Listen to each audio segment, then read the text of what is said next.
की आज यायचंच आहे. आमचं अगोदर म्हणजे 15 दिवसापूर्वीचं प्लॅनिंग होतं की 2 तारखेला सुट्ट्या पडणार आहेत. आपण सगळ्या मुलांना सकाळची शाळा सांगूया, मॅडमांना सांगून, आणि सगळे आपण एकत्र आज भेटूया. आणि अनायसे काय झालं, ओलेकर मॅडमांचा आम्हाला फोन आला की उद्या गॅदरिंग आहे मॅडम या.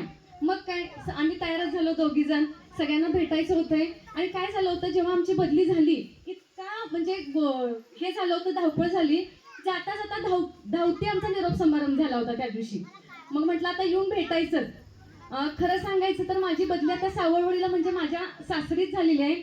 तिथं गेल्यानंतर मी सगळ्यांना, आमच्या तिथल्या गावातल्या सगळ्यांना, आपल्या पालकांची आणि इथले जे मॅनेजमेंट आहेत म्हणजे आपले जे ग्रामपंचायत आहे, सारखं आवर्जून सांगते. मी ग्रामपंचायत मध्ये गेले ना तर आमच्या नरवाड गावातलं ग्रामपंचायत कसं आहे तिथं तुम्ही एकदा बघून या जावा. सारखं मी तिथल्या ग्रामपंचायतला सांगत असते, सरपंचांना सांगत असते. आणि शेवटची जी म्हणजे माझ्या ह्याच्यातली जी 4थीची बॅच होती, एकच शब्द टाकला होता सरपंच साहेब की ही गोष्ट पाहिजे.